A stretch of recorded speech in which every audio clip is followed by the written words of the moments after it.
Welcome back to our channel Chandra's home world. ಇವತ್ತಿನ ವಿಡಿಯೋದಲ್ಲಿ ಅದ್ಭುತವಾಗಿ ಉಪಯೋಗವಾಗುವಂತಹ 11 ಅಡುಗೆ ಮನೆಯ ಟಿಪ್ಸ್ನ ಶೇರ್ ಮಾಡ್ತಾ ಇದ್ದೀನಿ. ಪ್ರತಿಯೊಂದು ಕೂಡ ಯೂನಿಕ್ ಅಂಡ್ ಇನ್ಫಾರ್ಮೇಟಿವ್ ಆಗಿರುತ್ತೆ. ವಿಡಿಯೋನ ಎಲ್ಲೂ ಸ್ಕಿಪ್ ಮಾಡ್ತೀರಾ, ಕೊನೆವರೆಗೂ ನೋಡ್ತಾ ಹೋಗಿ. ವಿಡಿಯೋ ನೋಡೋದಕ್ಕಿಂತ ಮುಂಚೆ ನೀವೇನಾದರೂ ನಮ್ಮ ಚಾನಲ್ನ ಫಸ್ಟ್ ಟೈಮ್ ವಿಸಿಟ್ ಮಾಡ್ತಾ ಇದ್ರೆ ಈಗಲೇ ಸಬ್ಸ್ಕ್ರೈಬ್ ಮಾಡಿಕೊಂಡು ಪಕ್ಕದಲ್ಲಿರುವಂಥ ಬೆಲ್ ಐಕನ್ನ ಕ್ಲಿಕ್ ಮಾಡಿ. ಬೆಲ್ ಐಕನ್ ಕ್ಲಿಕ್ ಮಾಡಿ ಆಲ್ ಅನ್ನೋ ಆಪ್ಷನ್ ಕ್ಲಿಕ್ ಮಾಡೋದ್ರಿಂದ ನಾನು ನೆಕ್ಸ್ಟ್ ವಿಡಿಯೋ ಹಾಕಿದ ಕೂಡಲೇ ನಿಮಗೆ ನೋಟಿಫಿಕೇಶನ್ಸ್ ಅನ್ನೋದು ಬರುತ್ತೆ. ನೀವೇ ಫಸ್ಟಾಗಿ ನಮ್ಮ ವಿಡಿಯೋಸ್ನ ನೋಡ್ಬೋದು. ಇನ್ನು without delay let start the video. Tip number 1, ಹಾಲನ್ನು ಕುಕ್ಕರಲ್ಲಿ ಹಾಕಿ ನೋಡಿ, ಮ್ಯಾಜಿಕ್ ಥರ ವರ್ಕ್ ಆಗುತ್ತೆ. ಯೂಶ್ವಲಿ ಚಳಿಗಾಲದಲ್ಲಿ ಮೊಸರು ಮಾಡಬೇಕು ಅಂದರೆ ತುಂಬಾ time taking, but within 2 to 3 ಅವರ್ಸಲ್ಲಿ ಮೊಸರನ್ನ, ಅದರಲ್ಲೂ ಗಟ್ಟಿಯಾಗಿರುವಂಥ ಮೊಸರನ್ನ ಮಾಡಬೇಕು ಅಂದರೆ ಈ ಒಂದು ಮೆಥಡ್ನ ಫಾಲೋ ಮಾಡಲೇಬೇಕು. ಸ್ಕ್ರೀನಲ್ಲಿ ಕಾಣಿಸ್ದಂಗೆ ಒಂದು ಪುಟ್ಟದಾಗಿರುವಂಥ ಕುಕ್ಕರ್ನ ತೊಗೊಂಡು ಅದರಲ್ಲಿ ಬಿಸಿ ನೀರನ್ನ ಹಾಕ್ಕೊಂಡಿದ್ದೀನಿ. ಈಗ ಅದರೊಳಗಡೆ ಒಂದು ಬೌಲ್ನ ಇಟ್ಕೊಂಡು ಎಷ್ಟು ಮಿಲ್ಕ್ ಬೇಕೋ ಅಷ್ಟನ್ನು ಆ್ಯಡ್ ಮಾಡಿಕೊಂಡು ಎಪ್ಪಗೆ ತಕ್ಕಷ್ಟು ಮೊಸರು ಕೂಡ ಚೆನ್ನಾಗಿ ಮಿಕ್ಸ್ ಮಾಡಿಬಿಟ್ಟು ಈ ಥರ ಲಿಡ್ನ ಕ್ಲೋಸ್ ಮಾಡಿಬಿಟ್ಟು ಒಂದು ಕಡೆ ಸೈಡ್ಗೆ ಇಟ್ಬಿಟ್ರೆ ವಿತಿನ್ 2 to 3 ಅವರ್ಸಲ್ಲಿ ಪರ್ಫೆಕ್ಟ್ ಆಗಿರುವಂಥ ಗಟ್ಟಿ ಮೊಸರು ರೆಡಿ ಆಗುತ್ತೆ. ಒಂದು ವೇಳೆ ಕುಕ್ಕರಲ್ಲಿ ಬೌಲ್ ಇಡೋಕ್ಕೆ ಇಷ್ಟ ಇಲ್ಲ, ಡೈರೆಕ್ಟಾಗಿ ಕುಕ್ಕರಲ್ಲೇ ಮಾಡಬೇಕು ಅಂದರೆ ಸ್ಕ್ರೀನಲ್ಲಿ ಕಾಣಿಸ್ದಂಗೆ ಫಸ್ಟಿಗೆ ಕುಕ್ಕರ್ನ ಬಿಸಿ ಮಾಡಿ ಅದರಲ್ಲಿ ಉಗುರು ಬೆಚ್ಚಗಿರುವಂಥ ಮಿಲ್ಕ್ನ ಹಾಕಿಬಿಟ್ಟು ಅದಕ್ಕೆ ತಕ್ಕಂಗೆ ನೀವು ಎಪ್ಪು ಕೂಡ ಹಾಕಿಬಿಟ್ಟು ಲಿಡ್ನ ಕ್ಲೋಸ್ ಮಾಡಿ ಇಡ್ಬೋದು. ಇಲ್ಲಿ 3 ಅವರ್ಸ್ ಆದಮೇಲೆ ತೋರಿಸ್ತಾ ಇದ್ದೀನಿ, ಗಟ್ಟಿಯಾಗಿರುವಂಥ ಮೊಸರು ರೆಡಿಯಾಗಿದೆ.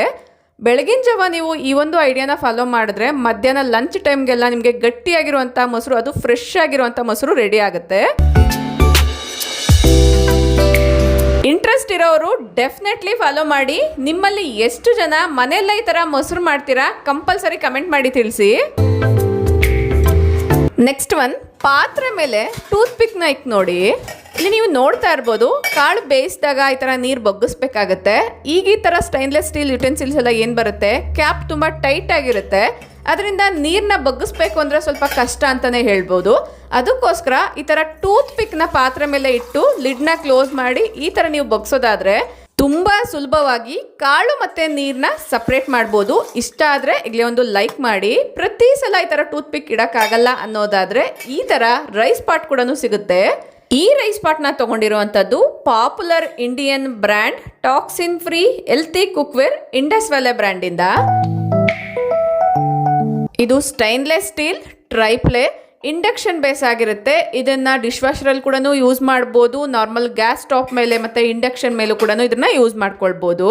ಹ್ಯಾಂಡಲ್ಲು ಕೂಡ ತುಂಬ ಯೂನಿಕ್ ಆಗಿ ಬಂದಿದೆ. ಈ ಥರ ಲಾಕ್ ಸಿಸ್ಟಮ್ ಇರೋದ್ರಿಂದ ಈಸಿಯಾಗಿ ಇದರಿಂದ ಗಂಜಿ ಇರ್ಬೋದು ಅಥವಾ ವಾಟರ್ನ ಬಗ್ಗಿಸ್ಕೊಳ್ಬೋದು. ನೋಡೋಕ್ಕೆ ಈ ಥರ ಕಾಣಿಸ್ತಾ ಇದೆ.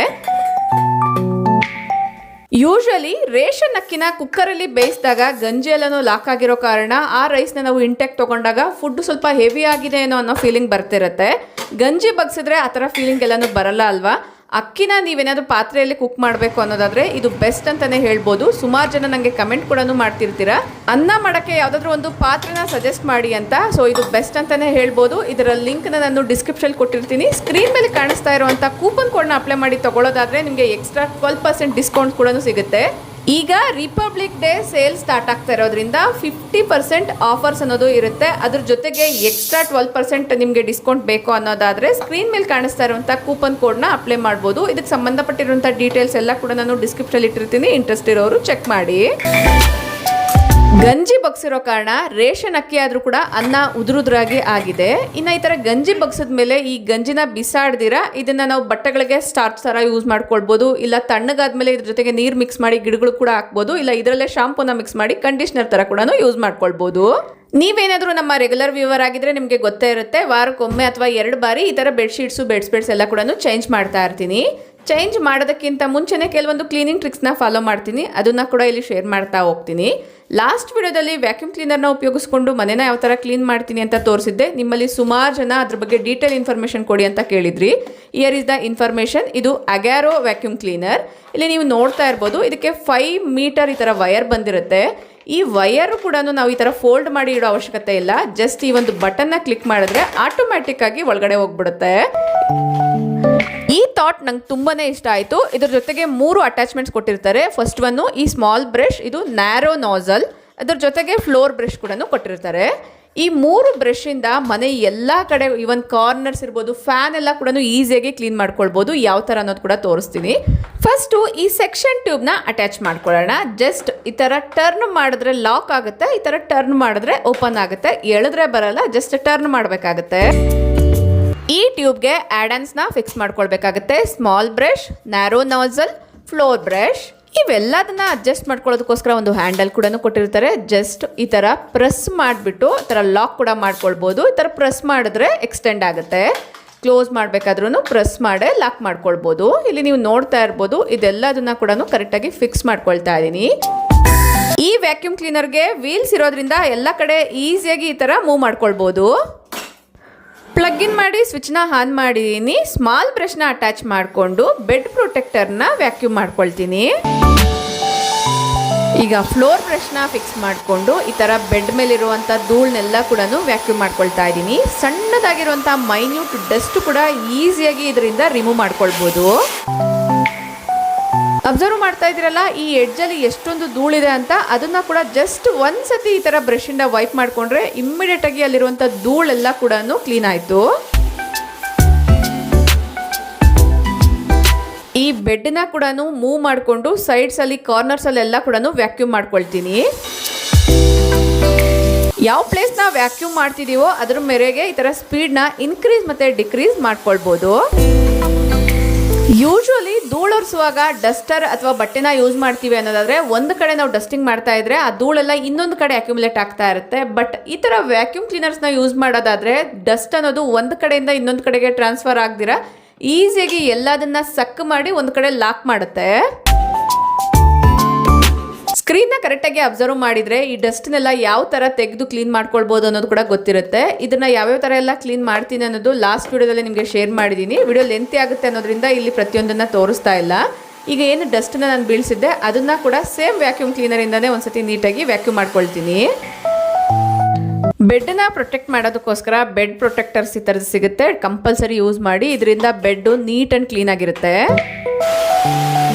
ಈ ಹ್ಯಾಂಡಲ್ಗೆ ಸ್ಮಾಲ್ ಬ್ರಷ್ನ ಅಟ್ಯಾಚ್ ಮಾಡಿಕೊಂಡು ಫ್ಯಾನ್ಸ್ ಮತ್ತು ಈ ಜಾಲಿ ವರ್ಕ್ಸ್ನೆಲ್ಲ ಈಸಿಯಾಗಿ ಕ್ಲೀನ್ ಮಾಡ್ಕೊಳ್ಬೋದು. ಈ POP ಹತ್ರ ಎಲ್ಲ ಡಸ್ಟ್ ಕಲೆಕ್ಟ್ ಆಗಿರುತ್ತೆ ಅಲ್ವಾ, ಅದನ್ನೆಲ್ಲ ಕೂಡ ನೀಟಾಗಿ ವ್ಯಾಕ್ಯೂಮ್ ಮಾಡ್ಕೊಳ್ಬೇಕು ಅಂದರೆ ಈ ಥರದನ್ನ ಯೂಸ್ ಮಾಡಿಕೊಂಡ್ರೆ ಬೆಸ್ಟ್. ಬೆಡ್ ಸ್ಪ್ರೆಡ್ ಎಲ್ಲ ಚೇಂಜ್ ಮಾಡಿದ್ದಾಯಿತು. ಈಗ ಬ್ಲಾಂಕೆಟ್ನ ಹಾಕ್ಕೊಳ್ಬೇಕಾಗುತ್ತೆ. ಬ್ಲಾಂಕೆಟ್ ಕವರ್ಸ್ ಎಲ್ಲನೂ ವಾಶ್ಗೆ ಹಾಕಿದ್ದೀನಿ. ಬ್ಲಾಂಕೆಟ್ಸ್ನ ಮಾತ್ರ ಈ ಥರ ಬಿಸಿಲಲ್ಲಿ ಹಾಕಿದ್ದೆ, ಅದೆಲ್ಲ ಸ್ವಲ್ಪ ಚೆನ್ನಾಗಿ ಬಿಸಿ ಆಗಿದೆ. ಅದನ್ನು ತೊಗೊಂಡು ಬಂದು ಈಗ ಬೆಡ್ ಮೇಲೆ ಹಾಕ್ತಾ ಇದ್ದೀನಿ. ಒನ್ಸ್ ಈ ಬ್ಲಾಂಕೆಟ್ ಕವರ್ಸ್ ಒಣಗಿದ ಮೇಲೆ ಇದಕ್ಕೆ ಕವರ್ನ ಹಾಕ್ತೀನಿ. ಅಲ್ಲಿವರೆಗೂ ಜಸ್ಟ್ ಬೆಡ್ ಮೇಲೆ ಈ ಥರ ಹಾಕಿ ಬಿಡ್ತೀನಿ. ಈ ಥರ ವಾರಕ್ಕೊಮ್ಮೆ ಬೆಡ್ಶೀಟ್ಸ್ ಎಲ್ಲ ಚೇಂಜ್ ಮಾಡಿದಾಗ ಬೆಡ್ ಕಾರ್ನರ್ಸ್ನೆಲ್ಲ ಕೂಡ ಒಂದ್ಸತಿ ವ್ಯಾಕ್ಯೂಮ್ ಮಾಡ್ಕೊಳ್ಳೋದಾದ್ರೆ ಡಸ್ಟ್ ಫ್ರೀ ಆಗಿರುತ್ತೆ. ನೆಕ್ಸ್ಟ್ ಟ್ರಿಕ್, ಈ ಒಂದು ಬಾಟಲ್ಸ್ಗೆ ಸಾಕ್ಸ್ನ ಹಾಕಿ ನೋಡಿ. ಇಲ್ಲಿ ನೀವು ನೋಡ್ತಾ ಇರ್ಬೋದು, ನಾನು ನಾರ್ಮಲ್ ಪ್ಲಾಸ್ಟಿಕ್ ಕಂಟೈನರ್ ತೊಗೊಂಡಿದ್ದೀನಲ್ಲ, ಇದೇ ಥರ ಐರನ್ ಕಂಟೈನರ್ ಇದ್ರೂ ಕೂಡ ಈ ಥರ ಸಾಕ್ಸ್ ಎಲ್ಲ ಇರುತ್ತೆ ಅಲ್ವಾ, ಪ್ರಿಂಟೆಡ್ ಸಾಕ್ಸ್ ಇದ್ರೆ ಇನ್ನೂ ಅಟ್ರಾಕ್ಟಿವ್ ಆಗಿ ಕಾಣಿಸುತ್ತೆ. ಈ ಸಾಕ್ಸ್ನ ಈ ಥರ ತೋರಿಸ್ದಂಗೆ ಹಾಕ್ಕೊಳ್ಬೇಕಾಗುತ್ತೆ. ಇದನ್ನ ಕಟ್ಲರಿ ಹೋಲ್ಡರ್ ಥರ ಯೂಸ್ ಮಾಡ್ಕೊಳ್ಬೋದು. ಇದರಲ್ಲಿ ಸ್ಪೂನ್ಸ್ ಇರ್ಬೋದು, ಸ್ಪ್ಯಾಚುಲಾಸ್ ಎಲ್ಲ ಕೂಡ ಈ ಥರ ಆರ್ಗನೈಸ್ ಮಾಡ್ಕೊಳ್ಬೋದು. ನೋಡೋಕ್ಕೂ ಕೂಡ ಕಲರ್ಫುಲ್ ಆಗಿ ಕ್ಯೂಟಾಗಿ ಕಾಣಿಸುತ್ತೆ. ಒಂದು ವೇಳೆ ನೀವು ಸೇಮ್ ಕಂಟೈನರಲ್ಲೇ ಪ್ಲಾಂಟ್ಸ್ನೆಲ್ಲ ಇಡ್ತೀರಾ ಅನ್ನೋದಾದರೆ ಅದಕ್ಕೂ ಕೂಡ ಈ ಥರ ಪ್ರಿಂಟೆಡ್ ಸಾಕ್ಸ್ನ ಹಾಕ್ಕೊಳ್ಬೋದು. ಬಾಟಲ್ ಮೇಲೆ ಡಿಸೈನ್ಸ್ ಎಲ್ಲ ಇದೆ ಅನ್ನೋದಾದರೆ ಏನು ಅವಶ್ಯಕತೆ ಇರಲ್ಲ. ಪ್ಲೈನ್ ಆಗಿ ಮತ್ತು ಪ್ಲಾಸ್ಟಿಕ್ ಕಂಟೈನರ್ಸ್ ನೋಡೋಕ್ಕೆ ಒಂದು ರೀತಿ ಆಡಕ್ಕೆ ಕಾಣಿಸುತ್ತೆ ಅನ್ನೋ ಕಂಟೈನರ್ಸ್ಗೆ ಈ ಥರ ಸಾಕ್ಸ್ನ ಕವರ್ ಮಾಡ್ಕೊಳ್ಬೋದು. ನೋಡೋಕ್ಕೆ ತುಂಬ ಕಲರ್ಫುಲ್ ಆಗಿ ಬ್ಯೂಟಿಫುಲ್ ಆಗಿ ಕಾಣಿಸುತ್ತೆ. ಬಾಟಲ್ ಯಾವ ಸೈಜ್ ಇದೆಯೋ ಅದ್ರ ಪ್ರಕಾರ ನೀವು ಸಾಕ್ಸ್ ಸೈಜ್ನ ಸೆಲೆಕ್ಟ್ ಮಾಡ್ಕೊಳ್ಬೇಕಾಗತ್ತೆ. Next one most requested trick, ಪಾತ್ರೆ ತೊಳೆದ ಮೇಲೂ ಕೂಡ ಈ ಥರ ವೈಟ್ ಪ್ಯಾಚಸ್ ಎಂದು ಕಾಣಿಸ್ತಾ ಇರುತ್ತೆ. ಫಸ್ಟ್ ಆಫ್ ಆಲ್ ಇದು ಯಾಕಾಗುತ್ತೆ ಅಂತ ಹೇಳ್ತೀನಿ. ನೀಟಾಗಿ ಕ್ಲೀನ್ ಆಗಿರುವಂಥ ಕುಕ್ಕರ್ನ ತೊಗೊಂಡಿದ್ದೀನಿ. ಇದ್ರ ಒಳಗಡೆ ಟ್ಯಾಪ್ ವಾಟರ್ನ ಹಾಕ್ತೀನಿ. ಕುಕ್ಕರ್ ಮಾತ್ರನೇ ಅಲ್ಲ, ಸ್ಟೈನ್ಲೆಸ್ ಸ್ಟೀಲ್ ಕುಕ್ವೇರ್ಸ್ ಯಾವುದೇ ಆದರೂ ಕೂಡ ಇದೇ ಥರ ಪ್ರಾಬ್ಲಮ್ಸ್ನ ಫೇಸ್ ಮಾಡೇ ಇರ್ತೀರಾ. ನಿಮ್ಮ ಮನೇಲಿ ಏನಾದರೂ ಹಾರ್ಡ್ ವಾಟರ್ ಪ್ರಾಬ್ಲಮ್ ಇದೆ ಅನ್ನೋದಾದರೆ ಖಂಡಿತವಾಗ್ಲೂ ಇದನ್ನು ನೀವು ಅಬ್ಸರ್ವ್ ಮಾಡೇ ಇರ್ತೀರಾ. ಇಲ್ಲಿ ನೀವು ನೋಡ್ತಾ ಇರ್ಬೋದು, ಟ್ಯಾಪ್ ವಾಟರ್ನ ಒಂದು ಸ್ವಲ್ಪ ಹೊತ್ತು ಬಾಯ್ಲ್ ಮಾಡಿದ್ದೀನಿ. ಆ ಒಂದು ವಾಟರ್ ಮಾರ್ಕ್ ಯಾವ ಥರ ಕಾಣಿಸ್ತಾ ಇದೆ ಅಂತ.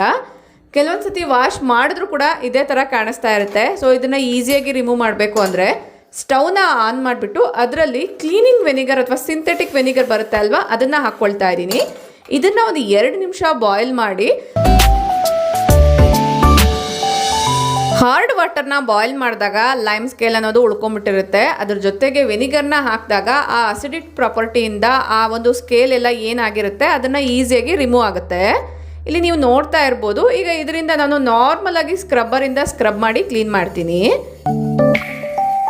ಈ ಥರ ಮಾಡೋದಾದರೆ ಪಾತ್ರೆಗಳಲ್ಲಿರುವಂತಹ ಆ ಒಂದು ವೈಟ್ ಪ್ಯಾಚಸ್ನೆಲ್ಲ ಕೂಡ ರಿಮೂವ್ ಮಾಡ್ಕೊಳ್ಬೋದು. ಕೆಲವೊಂದು ಪಾತ್ರೆಗಳಲ್ಲಿ ಈ ಪ್ರಾಬ್ಲಮ್ನ ಫೇಸ್ ಮಾಡಲ್ಲ. ಸ್ಪೆಷಲಿ ಯಾವುದ್ರಲ್ಲಿ ಕುಕ್ ಮಾಡ್ತೀವಿ ಅದರಲ್ಲಿ ತುಂಬ ಜಾಸ್ತಿ ಕಾಣಿಸ್ಕೊಳ್ತಾ ಇರುತ್ತೆ.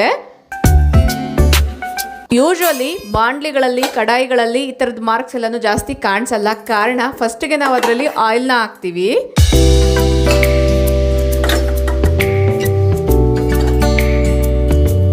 ಈ ಕುಕ್ಕರ್ಸ್ನು ಕೂಡ ಯೂಸ್ ಮಾಡೋದಕ್ಕಿಂತ ಮುಂಚೆ ಸ್ವಲ್ಪ ಆಯಿಲ್ನ ಸ್ಪ್ರೇ ಮಾಡಿಬಿಟ್ಟು ವೈಪ್ ಮಾಡಿ ಆಮೇಲೆ ಅದರಲ್ಲಿ ರೈಸ್ ಇರ್ಬೋದು, ದಾಲ್ ಇರ್ಬೋದು ಕುಕ್ ಮಾಡೋದ್ರಿಂದ ಕ್ಲೀನಿಂಗ್ ಈಸಿ ಆಗುತ್ತೆ. ಮೇಂಟೆನೆನ್ಸ್ ಕೂಡ ನಮಗೆ ಸುಲಭ ಆಗುತ್ತೆ. ರೈಸ್ ಕುಕ್ ಮಾಡಿ ವಾಶ್ ಮಾಡಿದ್ಮೇಲೆ ತೋರಿಸ್ತಾ ಇದ್ದೀನಿ. ಇಲ್ಲಿ ನೀವು ನೋಡ್ತಾ ಇರ್ಬೋದು ಎಷ್ಟು ನೀಟಾಗಿದೆ ಅಂತ. ಆಯಿಲ್ನ ಅಪ್ಲೈ ಮಾಡಿರೋ ಕಾರಣ ಆ ರೆಸಿಡ್ಯೂಸ್ ಎಲ್ಲಾನು ಉಳ್ಕೊಂಡಿಲ್ಲ. ನೆಕ್ಸ್ಟ್ ಟ್ರಿಕ್, ಇಡ್ಲಿ ಪಾತ್ರೆಯಲ್ಲಿ ನಿಂಬೆಹಣ್ಣಿನ ಪೀಸ್ನ ಹಾಕಿ. ಇಡ್ಲಿ ಪಾತ್ರೆಯಲ್ಲಿ ನೀರು ಕುದೀತಾ ಇರೋ ಕಾರಣ ಆ ವಾಟರ್ ಮಾರ್ಕ್ಸ್ ಅನ್ನೋದು ಆಗ್ತಾ ಇರುತ್ತೆ. ಅದು ಆಗಬಾರ್ದು ಅನ್ನೋದಾದ್ರೆ ಈ ಥರ ಪುಟ್ಟದಾಗಿರುವಂಥ ಒಂದು ನಿಂಬೆಹಣ್ಣು ಪೀಸ್ನ ಹಾಕಿ. ಇಡ್ಲಿ ಸಾಫ್ಟ್ ಆ್ಯಂಡ್ ಪರ್ಫೆಕ್ಟಾಗಿ ಬರಬೇಕಂದ್ರೆ ಬ್ಯಾಟರ್ ಚೆನ್ನಾಗಿ ಉಳಿ ಬಂದಿರಬೇಕು. ಅದ್ರ ಜೊತೆಗೆ ನೀರು ಕೂಡ ಚೆನ್ನಾಗಿ ಕುದೀತಾ ಇರಬೇಕು. ಈಗ ಈ ಪ್ಲೇಟ್ಸಲ್ಲಿ ಬ್ಯಾಟರ್ನ ಹಾಕ್ಕೊಳ್ತಾ ಇದ್ದೀನಿ.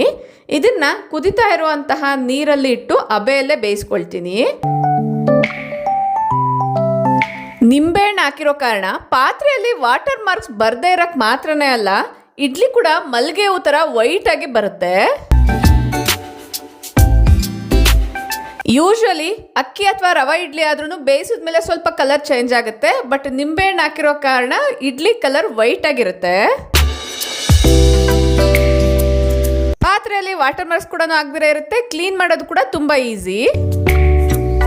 ಇನ್ನು ನಿಮ್ಗೊಂದು ಡೌಟ್ ಇರ್ಬೋದು, ನಿಂಬೆಹಣ್ಣು ಹಾಕಿರೋ ಕಾರಣ ಇಡ್ಲಿಗಳು ಸಾಫ್ಟ್ ಆಗಿ ಬರಲ್ವೇನೋ ಅಂತ. ಇಲ್ಲಿ ಅಬ್ಸರ್ವ್ ಮಾಡ್ತಾ ಇರ್ಬೋದು ಇಡ್ಲಿ ಎಷ್ಟೊಂದು ಸಾಫ್ಟ್ ಆಗಿ ಬಂದಿದೆ ಅಂತ.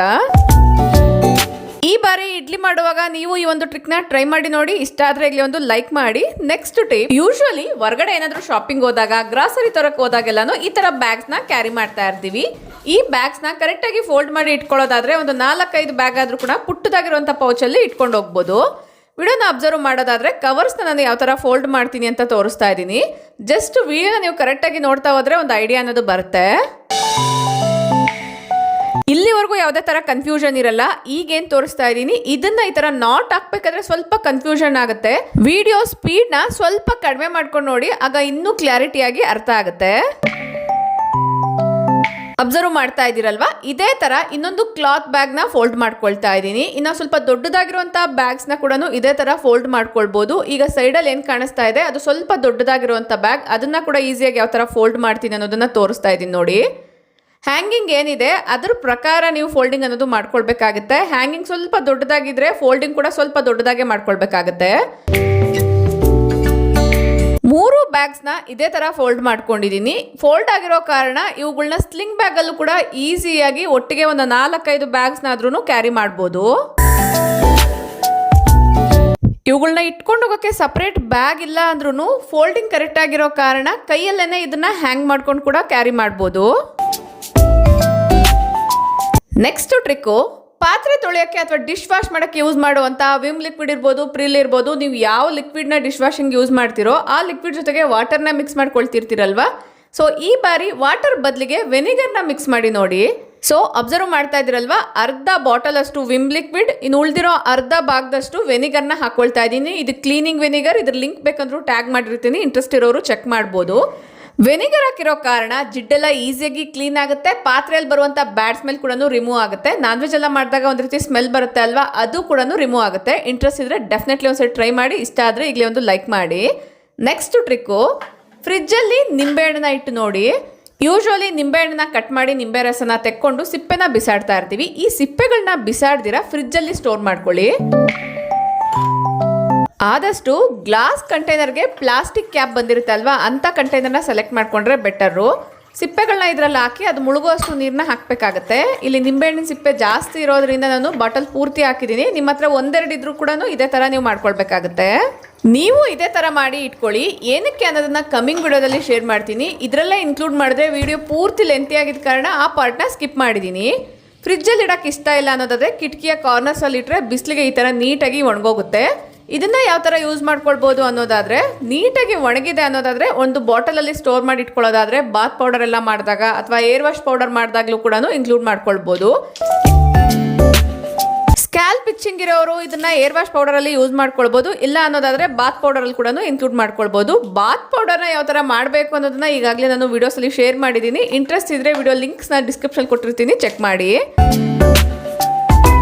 ಪ್ರತಿ ಮನೆಯಲ್ಲೂ ಲೆಗ್ಗಿನ್ ಪ್ಯಾಂಟ್ಸ್ ಇದ್ದೇ ಇರುತ್ತೆ. ಎಲಾಸ್ಟಿಕ್ ಹೋಗಿರುವಂಥ ಲೆಗ್ಗಿನ್ ಪ್ಯಾಂಟ್ಸ್ನ ಬಿಸಾಡ್ದಿರ ಈ ಥರ ರಿಯೂಸ್ ಮಾಡ್ಕೊಳ್ಳಿ. ಇದು ಕ್ಲೀನಿಂಗ್ ಪರ್ಪಸ್ಗೆ ತುಂಬ ಎಫೆಕ್ಟಿವ್ ಆಗಿ ವರ್ಕ್ ಆಗುತ್ತೆ.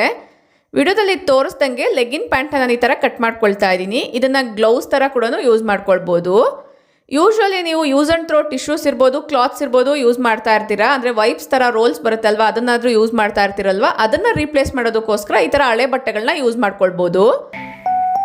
ಇಲ್ಲಿ ಅಬ್ಸರ್ವ್ ಮಾಡಿದ್ರೆ ಆಯಿಲ್ ಎಲ್ಲಾನು ಚೆಲ್ಲಿದೆ. ಕಬಾಬ್ ಎಲ್ಲ ಮಾಡಿದಾಗ ಆಯಿಲ್ ಉಕ್ಕು ಬರುತ್ತೆ ಅಲ್ವಾ, ಸೊ ಅದರಿಂದ ಇದೆಲ್ಲ ಮೆಸ್ಸಪ್ ಆಗಿದೆ. ಇದನ್ನ ಕ್ಲೀನ್ ಮಾಡೋದಕ್ಕೋಸ್ಕರ ಟಿಶ್ಯೂಸ್ನ ಅಥವಾ ನಾರ್ಮಲ್ ವೈಪ್ಸ್ ಎಲ್ಲ ಯೂಸ್ ಮಾಡೋದಾದ್ರೆ ತುಂಬ ಜಾಸ್ತಿ ಟಿಶ್ಯೂಸ್ ಎಲ್ಲ ಬೇಕಾಗುತ್ತೆ. ಅದ್ರ ಬದಲಿಗೆ ಈ ಥರ ಹಳೆ ಬಟ್ಟೆಗಳನ್ನ ಬಿಸಾಡ್ದಿರೋ ಒಂದು ಕಡೆ ಇಟ್ಕೊಂಡ್ರೆ ಇಂಥ ಕ್ಲೀನಿಂಗ್ಸ್ಗೆಲ್ಲ ತುಂಬ ಚೆನ್ನಾಗಿ ಯೂಸ್ ಮಾಡ್ಕೊಳ್ಬೋದು. ಈ ಥರ ಆಯಿಲ್ ಎಲ್ಲ ಒರೆಸಿರುವಂಥ ಬಟ್ಟೆನ ವಾಶ್ ಮಾಡಿ ರಿಯೂಸ್ ಮಾಡಬೇಕು ಅಂದರೆ ಸ್ವಲ್ಪ ಕಷ್ಟ ಅಂತಲೇ ಹೇಳ್ಬೋದು. ಸೊ ಅದಕ್ಕೋಸ್ಕರ ಈ ಥರ ಹಳೆ ಬಟ್ಟೆಗಳನ್ನ ಯೂಸ್ ಮಾಡ್ಕೊಳ್ಳೋದಾದರೆ ಒಂದ್ಸತಿ ಈ ಥರ ನೀಟಾಗಿ ವೈಪ್ ಮಾಡಿಬಿಟ್ಟು ಡೈರೆಕ್ಟಾಗಿ ಡಸ್ಟ್ಬಿನ್ಗೂ ಕೂಡ ಹಾಕೊಳ್ಬೋದು. ಅದರಲ್ಲೂ ಬನಿಯನ್ ಬಟ್ಟೆ ಇರ್ಬೋದು ಅಥವಾ ಈ ಥರ ಕಾಟನ್ ಲೆಗ್ಗಿನ್ಸ್ ಎಲ್ಲ ಆದರೆ ತುಂಬ ಎಫೆಕ್ಟಿವ್ ಆಗಿ ಹೆಲ್ಪ್ ಆಗುತ್ತೆ. ಇಲ್ಲಿ ಅಬ್ಸರ್ವ್ ಮಾಡೋದಾದ್ರೆ ಕಟ್ ಮಾಡಿರುವಂಥ 2 ಪೀಸಿಂದನೇ ಆಯಿಲ್ ಎಲ್ಲ ಕೂಡ ಕ್ಲಿಯರ್ ಆಯಿತು. ಇನ್ನೂ ಏನಾದರೂ ಜಿಡ್ಡು ಇದೆ ಅನ್ನೋದಾದರೆ ಲಿಕ್ವಿಡ್ನ ಸ್ಪ್ರೇ ಮಾಡಿಬಿಟ್ಟು ಮತ್ತೆ ಒಂದು ಕ್ಲಾತ್ನ ಕಟ್ ಮಾಡಿಕೊಂಡು ಈ ಥರ ವೈಪ್ ಮಾಡ್ಕೊಳ್ಬೋದು.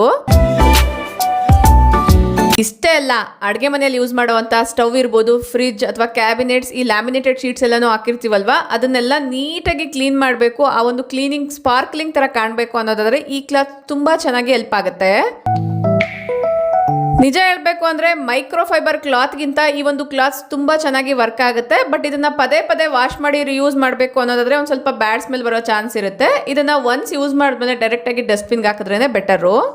ಇಷ್ಟು ನಾನು ಶೇರ್ ಮಾಡಬೇಕು ಅಂದ್ಕೊಂಡಿದ್ದಂತಹ ಅಡುಗೆ ಮನೆ ಟಿಪ್ಸ್. ಐ ಹೋಪ್ ಈ ಟಿಪ್ಸ್ ಎಲ್ಲ ಕೂಡ ನಿಮಗೆ ಯೂಸ್ಫುಲ್ ಆಗಿದೆ, ಇಂಟ್ರೆಸ್ಟಿಂಗ್ ಆಗಿದೆ ಅಂತ ಅಂದ್ಕೊಳ್ತೀನಿ. ಇಷ್ಟು ಟಿಪ್ಸಲ್ಲಿ ನಿಮ್ಗೆ ಯಾವ್ದು ತುಂಬ ಯೂಸ್ಫುಲ್ ಆಯಿತು ಅನ್ನೋದನ್ನು ಕಮೆಂಟ್ ಮಾಡಿ ತಿಳಿಸಿ. ಈ ವಿಡಿಯೋನ ನಾನು ಇಲ್ಲಿಗೆ ಎಂಡ್ ಮಾಡ್ತಾ ಇದ್ದೀನಿ. ವಿಡಿಯೋ ಇಷ್ಟ ಆದರೆ ಒಂದು ಲೈಕ್ ಮಾಡಿ, ನಿಮ್ಮ ಫ್ರೆಂಡ್ಸ್ ಆ್ಯಂಡ್ ಫ್ಯಾಮಿಲಿ ಜೊತೆಗೂ ಶೇರ್ ಮಾಡಿ. Thank you for watching. ನಮಸ್ತೆ.